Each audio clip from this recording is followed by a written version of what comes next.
Welcome back. You're at the War Room, and I'm broadcasting, joining my colleague Rob Dew from our new New York bureau. It is all eyes turned toward Alabama, as the callers have indicated. And many of the info warriors are confused about the spate of late polls. Having spent 40 years in the vineyards in American politics, I urge all of our listeners to take all polling with a certain grain of salt. Polling can be affected by the sample size, the formulation of the questions, the order of the questions, and so on. And therefore, no two polls are equal, and it is very hard to say exactly what turnout will look like. So all polls have to be viewed with a certain level of skepticism. I think most of you remember that the polls showed at the end of the presidential campaign that President Trump lagged in almost all of them. That's because the pollsters, in some cases honestly and in other cases dishonestly, were missampling who would actually vote. So today, in my view, is probably a toss-up with perhaps a slight edge to Judge Moore, given the historical trend and history of the state. Also in the news, incredibly, is this charge by former Governor Arne Carlson of Minnesota that Al Franken should stay in the U.S. Senate because of allegations that Roger Stone, yours truly, coached Leanne Tweeden, the very first of 6, or is it 7, women who have come forward to accuse Franken of sexual assault. Since I am no longer on Twitter, where I had 300,000 followers, I'm like a man with one arm tied behind his back, forcing me to take to Facebook and Instagram and Reddit and other social media outlets to correct the record. Just to be very clear, a message for Governor Carlson, for whom, by the way, I have a very high regard. I think you've been pranked. I have never met Leanne Tweeden. I have never communicated in any way with Leanne Tweeden. I have never spoken to Leanne Tweeden. I have not spoken to anyone around Leanne Tweeden. The supposition put forward by actor Tom Arnold that I somehow coordinated with a co-worker of hers, John Phillips of KABC Radio in Los Angeles, is completely and totally false. Just because I've appeared on Phillips' radio show a number of times and also hold him in high regard does not mean that he is my source. In fact, I will go so far as to say he is most definitely not my source. To further clarify this, let me say that my source is at Fox News in New York. Just because I broke this story 6 hours ahead of the mainstream media, InfoWars, tomorrow's news today, does not mean that I am in any way the source of this story. My only involvement is as a journalist, reporting it for you right here at InfoWars, and also shortly in the same time frame for Big League Politics. They have graciously allowed me to post on their Twitter feed when there are matters of great importance. So, and Roger, if I could jump in 1 second. Roger, let me jump in 1 second. You got sure, Tom Arnold attacking you. This guy is essentially a gold digger, no career, kind of a hack who kind of glommed onto Roseanne back in the 90s. And now he's going around telling people where you like to eat and telling them they should go and confront you there. I mean, he's literally really inviting people. It's unbelievable, and you're not even telling people this. It's unbelievable. You got a guy kind of cyber stalking you, essentially. Well, and I was having lunch with 2 friends, one an African-American and one a Caucasian. He called my friends Ebony and Ivy. I think that's a racist. Yeah, it's very, very weird. But to tell you the truth, Rob, I think he's trying to promote ticket sales for a gig he has at the Comedy Store on Sunset Boulevard. They're probably not selling too briskly given the status of his career. I would agree. And that sort of follows what Michael Moore's Broadway show did. Made less than half of what it could have made. 50% less ticket sales. So there was 50% seats open every show, essentially. Totally. Now, I will say this. To their credit, when I contacted the Minneapolis Star-Tribune, they did add my denials to their story. But once the horse is out of the barn, it's very hard. If you go online now, you'll find dozens of copycat stories in which the good governor says that Franken should stay in office because of allegations that Stone coached his victim. Just to be clear, I have never met Miss Tweeden, and I never communicated with her in any way. I had a very good source, and I reported it here first at InfoWars. That's right, and I also got the news as well and tweeted it out right around the time you did. And because I trust my sources, unlike CNN, I shouldn't be trusting theirs. Now is probably not a bad time to mention that if you like what we're doing here at the War Room, and if you like our expansion, if you like the broadcasts yesterday from our new Miami bureau or our new New York bureau where I am today, please go to the InfoWars store. Go to the website store where we have extraordinary specials for Christmas. My all-time favorite, Brain Force Plus at 50% off. Buy a case of this and send it to your favorite libtard. They need it. I can tell you that I find this product to be most effective in terms of giving you both mental energy and clarity. And in all honesty, given the many hours we put in here at InfoWars, the War Room broadcast would probably not be as lively as it is without popping a couple of Brain Force Plus capsules. And this price at $19.95 is a $20 saving. This is a 4.5 star, a little better reviewed product and symptomatic of the great savings available on the Infowars.com store. Another favorite in the Stone household is the fluoride-free Super Blue line of oral products, toothpaste, mouthwash, and so on.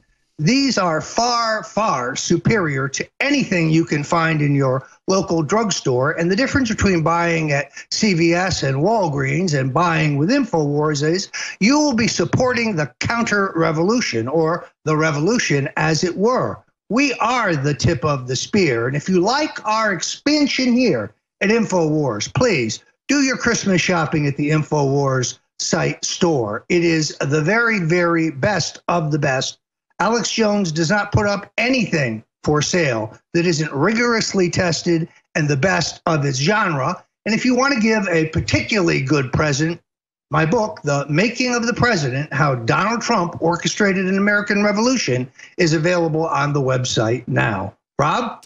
And Roger, talking about the long hours we put in, we do 10 hours a day normally. But today, we're going to do probably 14 or 15 hours live, going all the way up to 10 p.m., starting at 8 a.m. with Real News with David Knight, then going into the Alex Jones Show. And here you are now at the War Room. Well, after this, we're going to do our special coverage of the Alabama Senate race, Roy Vore versus Dougie Jones. And I just said, well, I'm going to leave my thoughts about Doug Jones on the floor there and just let you know tonight, starting up right at the end of this, we're going to be picking it up on the other studio with Alex Jones and a special guest. I'm sure Roger will also be popping in with his analysis and information. And we will be back, I guess, in the next segment. Do you want to start taking some of these calls that we still have on here, Roger, or did you have a guest? That's a great idea, Rob. Let's go to the call board. We're going to go to Frank in Nevada first because he wants to talk about voting. We also have Nick and Reese in Texas as well. So we got a lot more callers if you want to join in. 888-201-2244, 888-201-2244. You got Rob Dewey, you got Roger Stone. We're both going to be answering your questions on the other side of this short break. Don't forget to go to InfoWarsStore.com and check out the great products that we do have. Thanks for watching. InfoWars, Infowars.com/show. Almost ran out of breath. Welcome back. You're at the right place. That's right. It's the War Room with your hosts this evening, Roger Stone and Rob Dew. Rob, let's go to the call board. This is one of my favorite aspects of InfoWars when we have a dialogue with the Info Warriors. Who do we have on deck? Exactly, from all over the United States and all over the world. Before we do that, though, I just want to show this little tweet from Kristen Gillibrand, who's saying President Trump should resign, but of course he won't hold himself accountable. Therefore, Congress should investigate the multiple sexual harassment and assault allegations against him. Oh, and look what the good tweeters out there started tweeting back to her. Oh, here she is with Bill Clinton, a rapist. And here she is again. And, oh, Harvey Weinstein. Where's that hand, Harvey? Where is it? Anything for the money, right, Kristen? It only depends on which side of the aisle the sexual assaulter is when you go after them. So with that, let's go to Frank in Nevada. Frank, how are you doing today? You guys are the most awesome. I want to just plug my little brother's band called the Deplorable Rock and Roll Band. Look it up on YouTube. They got a song called Hillary, You're Killing Me, and then another song, the CNN News Blues. Okay, huge news. There's a company called Switch. Wiki has got that on it. Switch, parentheses, company. It's the largest supercomputer system. They got several facilities, and what they make Google and Microsoft look like nothing, and they're literally bigger than the NSA. They need to be exposed. And also, Rob Roy needs to be brought to a trial because he bought an old Enron property and nobody else was told about it. So that's insider trading. There's the globalist headquarters for data is in Nevada. Switch, you're busted. The other thing, as far as voting is concerned, I want made in America voting machines. No more Manila crap. No more foreign-made voting machines. Made in USA voting machines before next presidential election. Next thing, we want freestanding voting machines with no Wi-Fi connection. And then third, I want a receipt from my vote, just like a pack of cigarettes or a roll of toilet paper. I want a receipt. So ask the president, please, let's make a bunch of voting machines made in the USA, no Wi-Fi connections, and a receipt. And the largest data control center and artificial intelligence manufacturing facility is in Nevada. The globalists have set up. It's a fact. Because there's a great place to get a lot of money. Well, the problem is that Soros and everybody's planted. They have about 10 facilities, and they're disguising it as an energy company, but it's the supercomputer. They stored everybody's data, everything. They make Google and Microsoft look like nothing. And inside workers, whistleblowers started talking, and so it needs an investigation. And then you guys with InfoWars, we need, in every single state, we need a branch office for InfoWars. We need to start bouncing satellite feeds on our own so the internet has no more control over us. You guys are the greatest. We love you. God bless you. Have a happy holiday. Well, thank you, Frank. And I would like to add to that paper trail. Also, you need to have an ID to vote because you need an ID to buy a pack of cigarettes or get on an airplane or drive a car or check out a library book. So why not have an ID to vote when you're going to determine the future of our country? Roger? The caller has raised a very good point, something I spoke about here on InfoWars during the last election, and that is the simplicity of hacking into these individual voting machines. They are really essentially just a primitive computer. There's a device that you can get at Best Buy or used to be able to get at Radio Shack for $15 that allows you to hack into the machines. Now, fortunately, the machines are not all connected to a central national server, in which case the abuses would be even more potential. But still, the entire question of voter machine manipulation as opposed to voter theft and voter fraud, entire different issue, is entirely real. Yes, we need a paper trail of votes. Yes, we need greater accountability, but in these urban areas where all the machines are connected to a central server, manipulation of the machines is quite simple. The only way it can be combated or even detected is by accurate exit polling that can be compared to the machine totals. I think that the election board officials should do such exit polling just to check the raw numbers against the machines. Excellent analysis, Roger. Let's go now to Nick in Michigan. Let's talk about geoengineering. Go ahead, Nick. Hey, how are you guys doing? Doing great. I appreciate you taking my call on the subject. I know it's a little off topic for what you guys have been talking about today, but no, we all breathe air, buddy.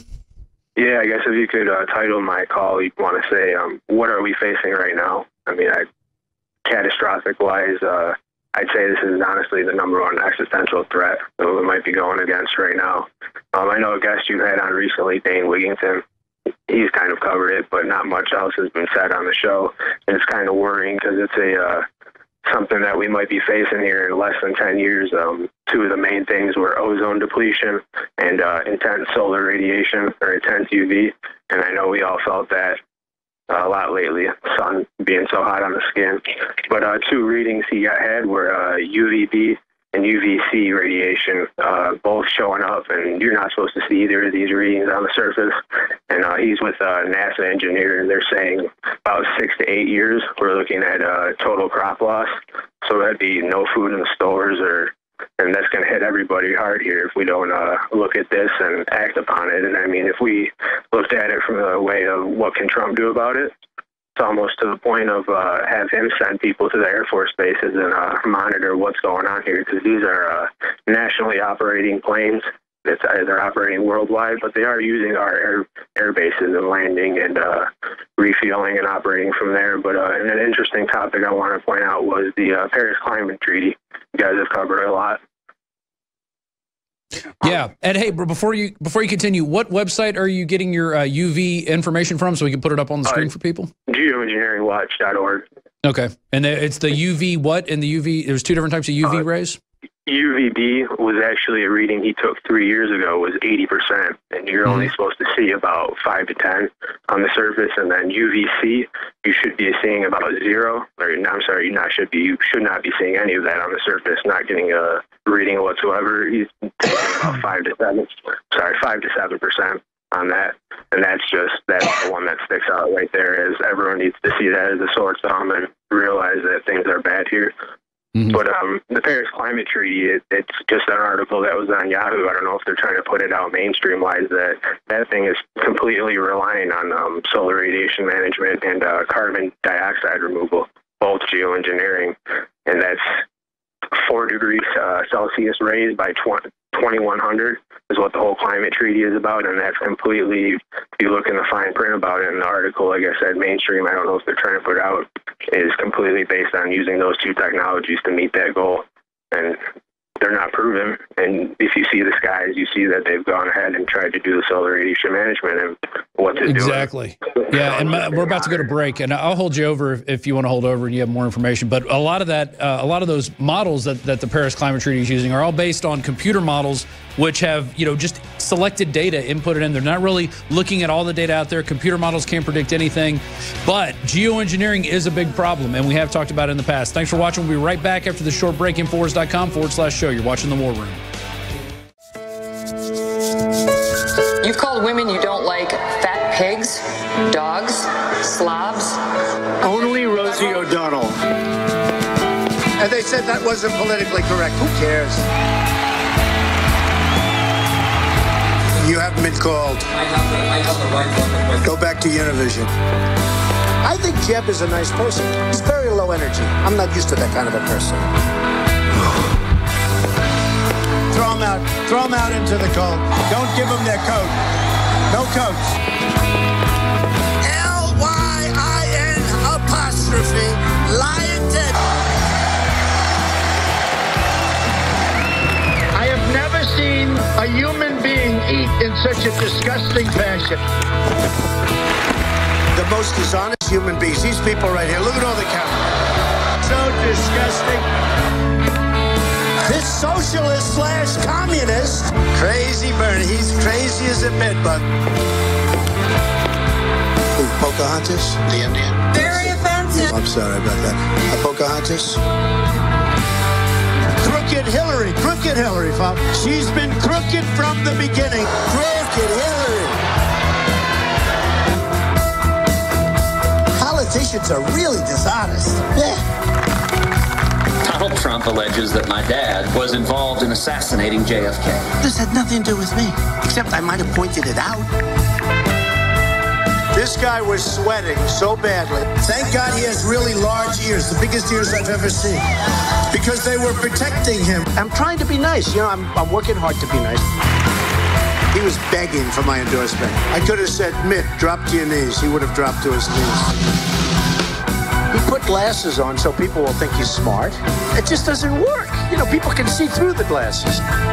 I'll make 3 or 4 major speeches. He makes a speech for 15 minutes. He goes home, goes to bed.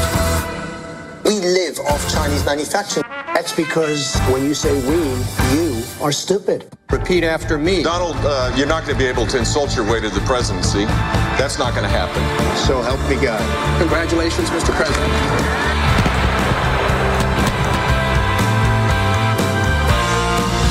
We will make America great again. Go home to mommy. Tell her to tuck you in bed. And your mother is voting for Trump. She's voting for Trump. True.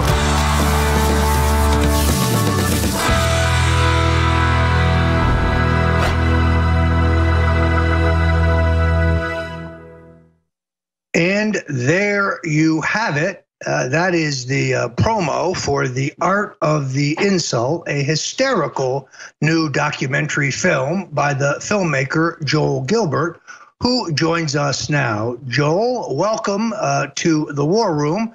You're with Roger Stone and sitting in for my colleague Owen Schroyer, the great Rob Dew. Welcome to the War Room. Hey, thanks for having me, Roger. Great to be back. I see your shirt is a little more subdued today.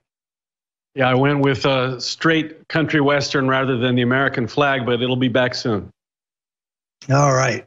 So I can't help but chuckle every time I watch that trailer because Trump is so politically incorrect and so devastatingly effective with the put down.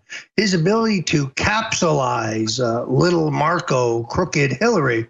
I'm reminded when Maxine Waters actually came forward and said, oh, the Russians told Donald Trump to call her crooked Hillary. No, Maxine, believe me, crooked Hillary is the appellation dreamed up by Donald Trump himself. That's correct. Trump really put on a show for 4 or 5 months. I call it the Trumpapalooza tour. He would fly in on his big airplane with maybe 2 or 3 other people and appear at these airplane hangars and put on performance art for 2 or 3 hours at a time. He would try out different routines. It was physical comedy with new names every other day. Of course, there was, of course, we saw Lion Ted, Marco Rubio, Little Marco, Low Energy Jeb. John Kasich was 1 for 41. He only won 1 primary, but refused to leave the race. Of course, Pocahontas, on and on. Elizabeth Warren tried to fight back on Twitter and usually failed. Typically, anybody that Trump gave a brand name to was out of the race within about 4 to 6 weeks. So it was an incredible approach to political campaigning that isolated and narrowed down and defined his opponents. I got an email from somebody that said, Saul Alinsky works for us now. And he really does fight. That's why people voted for him. That's why middle America fell in love with him, because they were looking for a fighter, someone who would not back down to Hillary and who would never apologize. My friends find this hard to believe when I try to explain it to them, but having known Donald Trump for almost 40 years, and putting aside the question of his fearlessness and his toughness, he's one of the toughest men I have ever met. He's hysterically funny. He is fun to be with. He's self-deprecating, he's easygoing, and he has a wicked sense of humor. And you could see throughout the entire campaign that he was enjoying himself. When you looked at Jeb Bush, for example, you could see it was a guy who regarded this whole exercise as drudgery. It was kind of like, Father, tell them it's my turn to be king. Please clap. And you could tell that he viewed campaigning as almost beneath him. You can see that Trump loves people. He loves the crowd. He is energized by the crowds. And of course, then there's his devastating wit. He is indeed the Don Rickles of American politics. No question. I thought I understood Trump. I followed Trump. I followed the campaign. I read books about him. I spoke to people who knew him, like yourself. and I thought I understood him. Only when I put the film together where you can see back to back his entire approach to the campaign from the get-go was to speak from the heart, to be very authentic, to counterpunch. If anybody attacked him, he would pretty much do away with them very quickly. And he did it in a way that was fun. He was having a great time, and he really had nothing to lose. He was doing something for the people. He didn't need to do this. He didn't need to run for president, but he believed in a mission, and the mission was make America great again, reverse the radical left agenda that Barack Obama had implemented and imposed on the American people. That's one reason people were very receptive to an outsider like Trump, because Barack Obama told everybody he's going to cut the deficit in half. Marriage is between a man and a woman and God. Obamacare is not a tax. Everything was a lie on Obama's agenda. Both his agenda was an intentional lie, and his background, of course. You've seen my other film, Dreams from My Real Father, where I showed that the Kenyan Obama was not even his real father. In fact, it was Frank Marshall Davis, the Soviet agent who raised him in Hawaii and radicalized him. So the public were fed up with the lies from Obama and the media, and Trump was authentic. He said what he said, and he meant what he said, and he had a great time doing it. And the media and really the protesters played into his hands. Protesters would show up at these rallies and try to disrupt it, but Trump would just smile and say, look over there. And he really fooled the media, along with using the protesters to serve up about $2 billion in free earned media advertising. So when you watch The Art of the Insult, which you can see the trailer, it's hilarious, at artoftheinsult.com, and we are shipping the DVDs every day for Christmas, you'll really understand Trump as a very authentic person who cares deeply about America and wants to achieve great things for the American people. And you can see him continuing what he was doing during the campaign. He's branded and labeled people like, of course, Kim Jong-il is Little Rocket Man. Senator Jeff Flake is Flake Jeff Flake. Frederica Wilson, the wacky, called her, I think, Wacky Wilson. Of course, crying Chuck Schumer, on and on. So we're seeing CNN is fake news. That's another one. Like, just labeling all the mainstream media fake news, I think, is just a coup de grace these last couple of weeks that he's been able to attain. We're going to be right back after this short break with the filmmaker Joel Gilbert. You got Roger Stone, you got myself, you got Joel Gilbert. We'll all be right back after this short break. Infowars.com/show is the free stream to send to everybody you know. All right, we are back live on the War Room. Our guest today is Joel Gilbert. We've had him on the show many times. You may remember him from Dreams of My Real Father. Coming up in the next hour, I'm going to be interviewing Dr. Jerome Corsi, talking about the bombshell evidence that the CIA may have had a role in going in and hacking the Hawaii Department of Health before the question of the birth certificate came up. So this should be very interesting. We're going to have him on. He's got a really lengthy article on Infowars.com. But let's go back to Joel Gilbert and Roger Stone. Joel's got a new movie, Trump, Art of the Insult, that is out right now. And we were just going over some of the names Trump has been giving people, like Megyn Kelly, bleeding from her wherever. Jeff Flake, Al Frankenstein, Wacky Wilson, which is Frederica Wilson, Crying Chuck, and Psycho Joe. Let's continue with that. Roger, go ahead. Yeah, I was very disappointed when Al Franken announced that he was stepping down from the Senate, because I really thought that he was going to reach out to the Green Party candidate, Jill Stein, and ask her to run for vice president in a 2020 ticket, the Frankenstein ticket. Unfortunately, it appears that that is not to be. Joel, I have, yes, rim shot, please. I have bought this DVD for Christmas for many of the members of my friends and family, and I know they had been selling briskly since we brought them to public attention here at the InfoWars, but tell people again where they can go to get this hysterically funny film. When my wife and I watched it, we had to keep rolling it back and replaying because we were laughing so hard at the last joke that we missed the next joke. Yeah, that's what happens. Look, the street date where it's going to be available on Amazon, streaming on demand, is going to be January 23rd. But only for now, you can get the DVD and have it shipped and arrive before Christmas from artoftheinsult.com. And everyone just go check out the trailer again, read the reviews, and you can buy the DVD and we'll ship it the next day.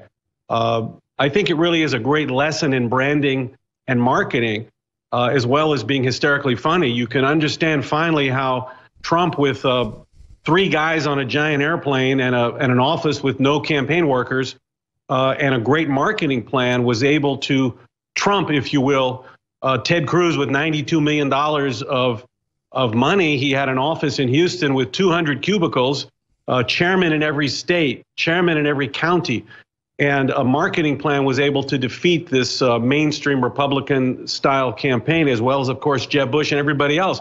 It's just a fascinating thing. You know, Roger, that Trump was really in the entertainment business for many years. He had promoted professional boxing, owned the USFL team, pro wrestling, Miss America, Miss Universe, The Apprentice. So he had seen and done it all when it came to marketing and hype, and he was able to easily dispatch his opponents with a very few good concepts. Hey, Joel, I got a quick question for you. At what point in the process, watching this campaign unfold and everything going on around you, did you go, I have to make a movie about this? Was it one particular insult? Was it one joke that like kind of kicked off this idea? Because, you know, Trump's only been campaigning since late 2015. You know, this had to be a new idea. It didn't just, you know, how did it pop in your head? Look, at first, I was a Cruz supporter for much of the campaign and advised him along the way. But I would say that right from the get-go, when Megyn Kelly went after Trump at the first debate and accused him of calling women fat dogs, slobs, and disgusting animals, and he answered, only Rosie O'Donnell, and everybody laughed, I kind of felt it was over right there, because he showed that he had quick wit, he was good at counterpunching, and people appreciated his humor. You know, a week later, he told Jorge Ramos from Univision, you know, go back to Univision, and didn't apologize.